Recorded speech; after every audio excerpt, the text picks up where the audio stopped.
All right, ready, set, bake. All right, so Kate, what are we baking here today? So we are baking the classic sugar cookie cutouts. So we are very excited, and we're gonna do decorating at the end. Nice, you know, I've actually never made sugar cookies before. I'm not much of a baker. Oh, well, you are in luck today. You are in luck. All right, so what do we have to grab first? So yeah, so everyone take your time. If you don't have ingredients yet, the first one is gonna be a cup of unsalted butter. You can use sticks or you can just use, other butter. But that's equivalent to 2 sticks. The key to the butter is making sure it's cold. You don't want it soft and you don't want it like melting or warm. So that's very important to these cookies. And then we have a cup of granulated sugar. We're gonna be using 2 eggs. That was 1, but we have 2 right here. And then you're going to need 2 teaspoons of vanilla extract. So we have the extract, and then we also, get your little measuring tool. And then we have 3 to 4 cups of all-purpose flour. So we have that right here. We're gonna probably start with 3 cups and then see how the dough is forming, and we might use 4 if needed. And then we also have a 1/2 cup of cornstarch. And then our last ingredient is gonna be salt. And we need 1/2 teaspoon for that. So that is everything we have and that we're gonna need. So like I said, I would get that ready right now. And so why do we have these 2 bowls here? Great question, Cass. So yes, make sure you have 2 separate bowls. One of them is gonna be for your more dry ingredients. And then the second bowl is gonna be more for the wet ingredients. So you're gonna combine those separately.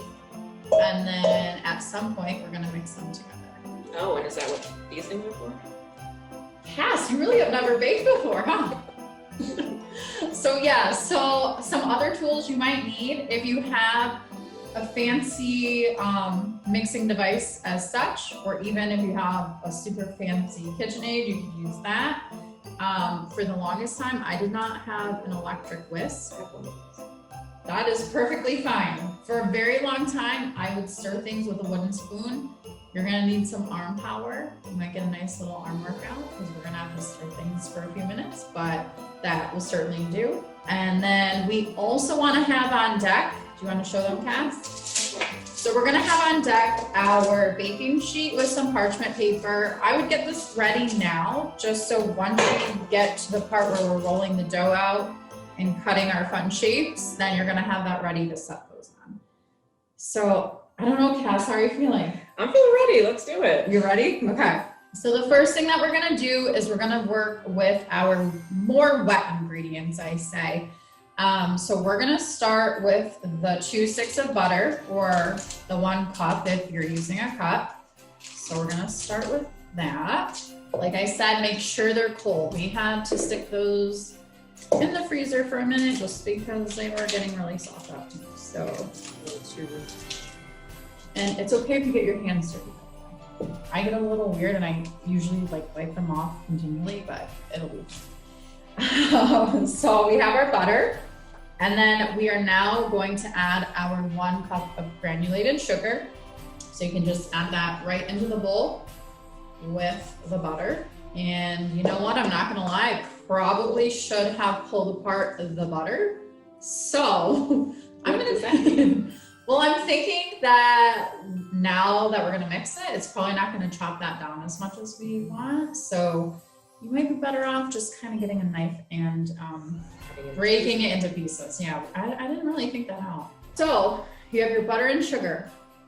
For those of you who have not baked before, we're gonna cream the butter and sugar together. So what does that mean? So we're gonna want it nice and creamy. So you don't need cream for this, you don't need milk. We're gonna combine these with our electric whisk. I would probably put it on a lower setting just so things aren't flying everywhere. So, like I said, you're my guinea pig, so we'll see. Ooh. Whoa. We might have to use, I might have to use this one instead. So Kate here is getting a workout. I am getting a workout. I really wonder how like Martha Stewart does this. Like how does they just make it look so effortless, you know? And how they... Fancy gadgets. That's what... So I'm not a professional baker, but my mentality is everything's gonna combine together at some point. I know that there is a difference between the dry and wet ingredients, but sometimes I would just throw everything together. But we won't do that. We'll follow the proper. I don't know, Cass, what do you think? Are you feeling brave? I'm feeling good. All right. It's looking good to me. I'm thinking once I don't know, do I try the whisk again? No.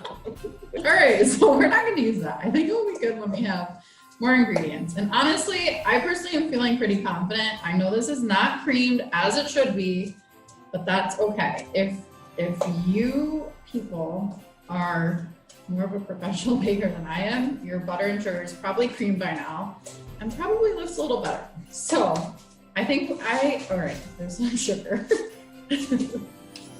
All right, you want to add the eggs here, Cass? I'm wondering if we add some of the eggs in. A little more moisture. Yeah, we're sorry. Well, at least we know that whisk works very well. So if you need a powerful whisk, we recommend this one. So Cass just added our 2 eggs to this mixture. So again, we want to combine more of the wetter ingredients. See, this is why I use the spoon. I don't know, I just feel like you have more control. So we added those 2 eggs. And again, if you're using a mixer, you're gonna want like low to medium speed. You're gonna wanna just keep stirring. And then our next ingredient, Cass, is going to be the vanilla. So we're gonna use vanilla extract, and we're gonna need 2 tablespoons of that. If you have vanilla bean paste, you can use that as well, but yes, yep. All right, and this is a tablespoon. So we're gonna add that. And the second one, awesome. All right, so Cass, you can vouch. I know it's hard to see, but this is looking better, Yeah, right? it's looking a lot better. Moisture is getting it nice and creamy. No, I can take a break if you wanna. Oh yeah, you wanna sure. start using your arms? Sure. I'm feeling a little confident that we can actually put that whisk back in. Okay. Do you think? Now that it's not just like I think right? before the sugar was Just like flying over, but now it's a part of this. The sugar was flying over our head. We're gonna rinse that because we're gonna want that for our dry ingredients. So if you have an extra spoon on hand, that would be good.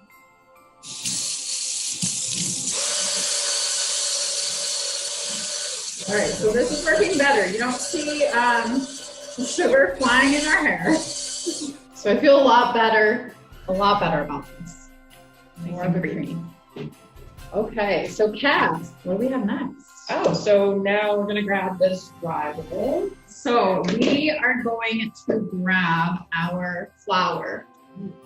So again, I would maybe start with about 3 cups. So here we have 4 cups, so I'm just gonna pour it up to you, leaving 1 cup left. So next, we are gonna grab our 1/2 cup of cornstarch. Awesome. And is there anything else we need? Yep, so we're gonna need a 1/2 teaspoon of salt. And we're just gonna, so for the dry ingredients, I probably would not recommend using an electric device.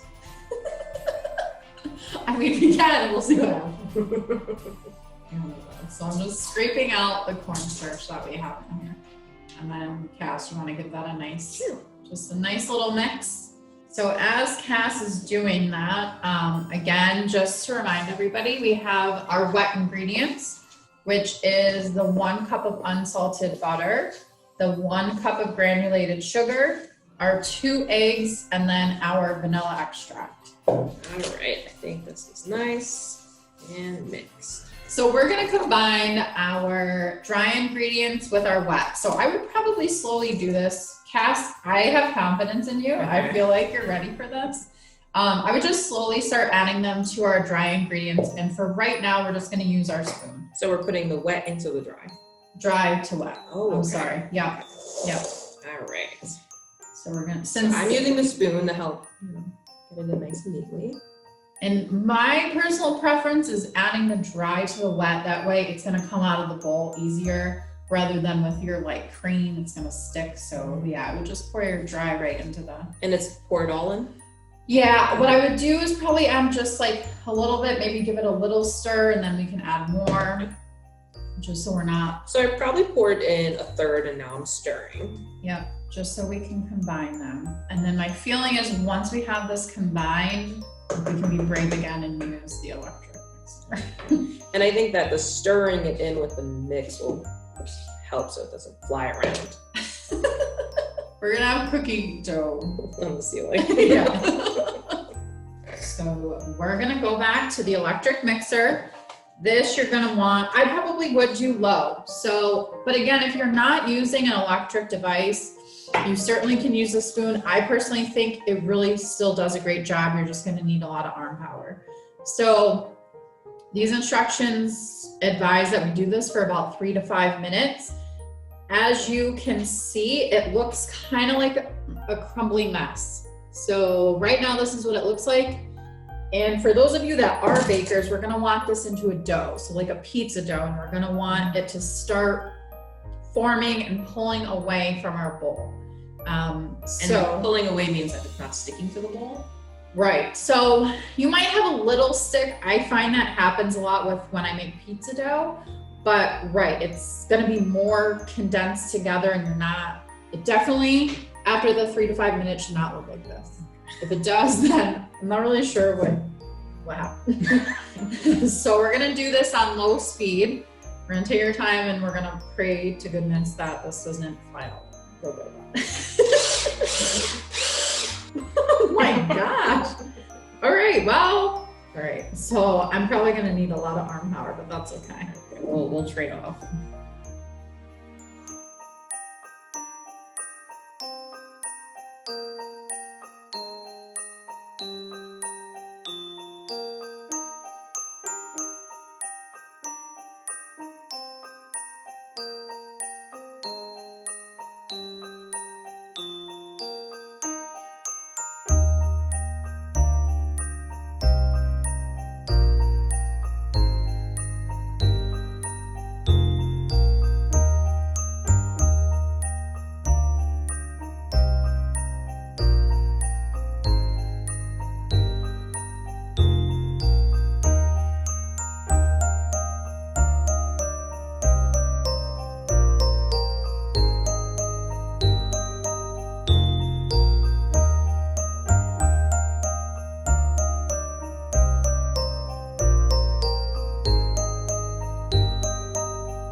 next step is going to be rolling all of this dough out. And we need, yep, so we're gonna want 2 pieces of parchment paper, which Cass already had on deck here. So you're gonna want a sheet of parchment paper. I would set it right down on your workspace. And then we're gonna, usually when I do stuff with dough, I use quite a bit of flour. I just get really nervous because it gets sticky.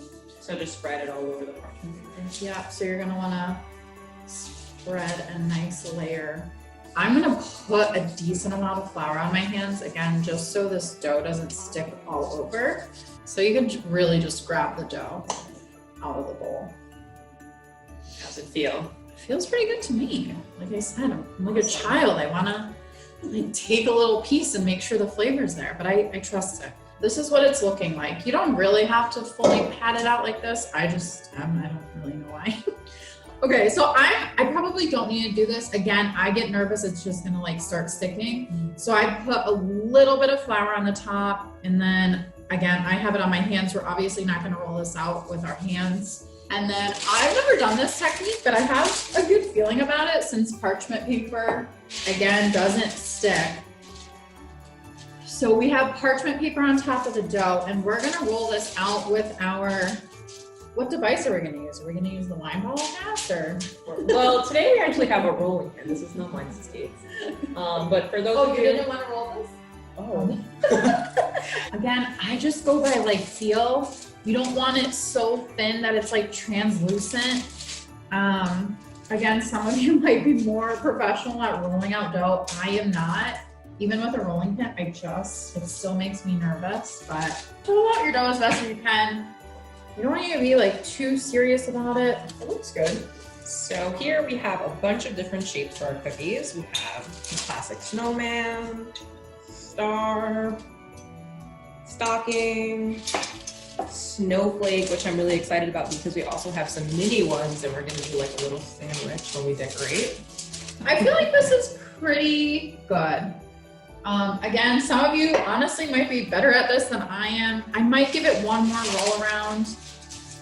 I know a lot of you probably have rolled your dough out, but the flour on top helped. Even though the parchment paper is, you know, it usually doesn't stick to that. It stuck a little bit, so I feel okay about this. Well, I trust you. Oh my God, we're gonna find out, I guess. So the next step is once you have your dough rolled out, like Cass was saying, grab your favorite cookie cutters. It can really be anything. We almost had to use like dog cookie cutters. It was a llama. A llama, holiday llama. And we're just gonna cut out as many as we can. You know how it gets a little bit weird with like the outline and you still have some dough left? You can always combine that. So, and make sure again that you have your baking sheet with the parchment paper ready, because that's where we're gonna plop those right on too. Also too, if you're feeling like things are sticking a little bit, don't be afraid to put, you can always put a little bit of flour again on top of your dough, or you can always put it just like a little bit on the edges of your cookie cutter. Oh, he's a little skinny. He's a little skinny there. Should we add to the Scraps? Yeah. Sure. I'm excited to decorate. That's going to be my favorite part. That's gonna be Cass's expertise. I can make the dough, but she wanted like all these piping tools and stuff. I was like, what do you mean? I just like use a knife and a bowl. So again, I have scraps here, so I'm just kind of adding them, because then we'll have more dough again. So yeah, this is definitely gonna make you quite a bit. So as we're cutting these out, the next step is gonna be when you have all of your cookies cut out and on the baking sheets, you're gonna wanna put them in the fridge for 15 minutes. It is okay if you don't put them in the refrigerator. I wish I could tell you right now why it's okay. But I remember reading the instructions and it said that it is okay if you can't get them in. And to be honest, I don't know that I've ever done that step, but we're gonna go by the suggested way to do this. So we're gonna put these in our refrigerator for 15 minutes to chill. And while that's happening, we're gonna set our oven to 375. So you can go ahead and set your oven to 375. If you're able to fit these in the fridge, go ahead and chill them. I think what I probably would do is if you can't chill them, I would probably put them right into the oven. Again, we wanted to keep everything pretty cold. So, you know what I mean? I wouldn't be letting these sit out. I would probably put them right into the oven. So then after we're done doing that process and we get them in the oven and they bake, during that time, what should we be doing? Having a glass of wine. Oh, I thought it was making icing. We're gonna show you how to make a nice, easy vanilla frosting. You don't have to, honestly. If you have already pre-made frosting, I a lot of the times like to use just like the Pillsbury frosting. If you want to get fancy and do like chocolate or salted caramel or something, you know, you don't have to do our recipe, but we're gonna make a nice, easy vanilla frosting. So now we have our perfectly baked cookies. Here's some of them. And now we're gonna move on to the icing. Yep, so I did this ahead of time so you didn't have to watch me chop all this up, but this is 4.5 sticks of room temperature butter. So I probably would cut it up just so it's easier to mix. And then we are going to make sure you have a lot of powdered sugar. So this right here is 4 cups, but we're gonna need 6 3/4. So we're gonna do the 4 cups. And to be honest, I might try to mix them around a little bit and combine it. And again, I'm gonna use the wooden spoon first, just so we don't have powdered sugar. Powdered sugar also really great for on top of waffles, cakes, and strawberries. I haven't had powdered sugar in so long. Right? I really want to list this, but I'm really nervous too. You know what? Once we have the milk in, Yeah. maybe. To help us a little bit, we're gonna add a tablespoon of whole milk. Oh, that's gonna make this real creamy. Do we want to move on to The vanilla? Sure. So it's gonna be, that's a teaspoon, I believe. Yeah. And again, if you have used the vanilla bean paste, I'm sure you could throw that in as well instead of the vanilla extract. And as Kate works on that, I'll show you some of the other tools we have today for decorating. So we have a few piping bags, which you can use. I did grab 2 nozzles for it. So we have 4 bags here because we are going to have 4 colors. We're going to keep white. We're going to make 1 red, blue, and green. And these are just the 3 colors. And Cass is the expert, so she's gonna be the expert decorator with her. Okay, so I'm feeling a little confident and I might use the whisk. I'm nervous, but you can catch the pieces.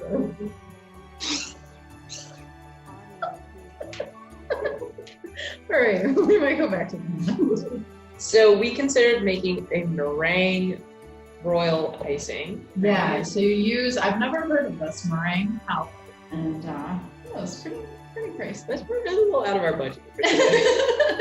It's looking more like frosting. There you go. It doesn't look like clumping chops together. A nice clumpy frosting. I have a feeling people that are making those right now are using things that are way more useful. I don't really hope for their sake. Maybe we can try again with this. Because it's not. Should I stick it? Different. So we discovered that there is a dial for speeds. However, it was on 2. And that should be way slower. 5 minutes. Okay, keep going. All right, so we'll just stick to oh my God. Hopefully yours looks better. We're gonna get it there, but we don't know. It is looking better.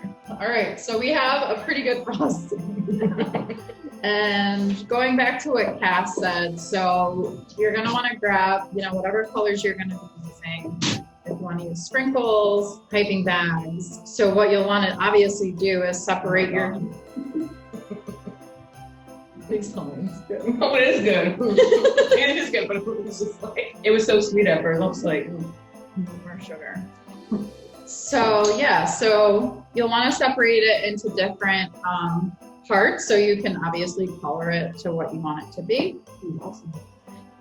And then we will show you a little bit of our decorating skills in just a little bit. All right, so our frosting has been put together as best as we could. And we highly recommend, if you're able to, these are just from the dollar store, but even if you own just like little cups or bowls, that way you can separate and then put the coloring into each one. Or like Cass was saying, if you just want to use the white frosting and sprinkles, you can. We did the red, blue, green, and then just the plain frosting. I put them into different piping bags. And now we'll... So fancy. This is fancy. I've never done the piping bags. And so we have our sprinkles here. And we're gonna decorate with one of you. We'll each decorate one and we'll share our finished product. So let's go for it. So we have here the red icing from the piping, the green, the white, and some cute little red sprinkles. All right, so my little snowflake here. Right, and now they're ready to enjoy. Well, after you do all of them. Yeah.